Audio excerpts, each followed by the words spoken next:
မိတ်ဆွေများလည်းမင်္ဂလာပါဒီနေ့မိတ်ဆွေတို့ကိုကျွန်တော်မျှဝေပေးခြင်းတဲ့အကြောင်းအရာကတော့ဒီ digital တိုင်ခွက်လီပါကျိုးတွေအကြောင်းပဲဖြစ်ပါတယ်အဲ့တော့ကျိုးတွေကတော့ဒီမှာနည်းနည်းများတယ်ပေါ့နော်အဲ့တော့ကျွန်တော်ဒီအရောင်တွေကဘာကျိုးတွေလဲဆိုတာမိတ်ဆွေတို့ကျွန်တော်တစ်ချက်ရှင်းပြပေးပါမယ်အဲ့တော့ဒီလီပါမှာ socket နှစ်ခုနဲ့လာတယ်ပေါ့နော် socket နှစ်ခုမှာဒီမှာ socket ဒီ3ပင် socket ကကျွန်တော်တို့ဒီနီနဲ့စိမ်းကလီပါစင်စာဖြစ်ပါတယ်အဲ့တော့ဒီဘက်မှာကျိုး၄ပင်ပါပါတယ်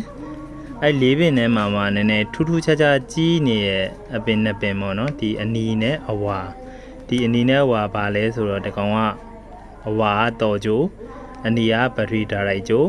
အဲ့တော့ဒီအပြာလေးကကျွန်တော်တို့ဒါကီလိုမီတာကျိုးပေါ့နော်ကီလိုမီတာဘယ်လောက်ကီလိုတက်နေတယ်ဆိုတာဒီကျိုးပြာလေးပဲဖြစ်ပါတယ်အဲ့တော့အဖြူလေးတစ်ချောင်းကျန်မယ်ဒီအဖြူလေးကကျွန်တော်တို့ဘာကျိုးလဲဆိုတော့ရှီမီကျိုးပါကျွန်တော်တို့ဒီမှာမီးထွန်းလိုက်မယ်ဆိုလို့ရှိရင်အခုဒီဒိုင်ခွက်မှာဒီနားမှာဘာမှမပြဘူးပေါ့နော်အဲ့တော့ကျွန်တော်ရှီမီးထွန်းပြမယ်ရှီမီးထွန်းလိုက်ပြီဆိုလို့ရှိရင်ဒိုင်ခွက်မှာဒီလိုလေးအချက်ပြပါတယ်အဲ့ဒါကျိုးအဖြူပါခင်ဗျအဲ့တော့လီဗာဆွဲလိုက်လို့ဒီမှာကီလိုတွေတက်နေအောင်လုပ်ရတာကတော့ကျွန်တော်တို့ကျိုးအပြလေးပဲဖြစ်ပါတယ်ဒီအဲ့တော့အရန်ခက်ခဲမရှိပါဘူး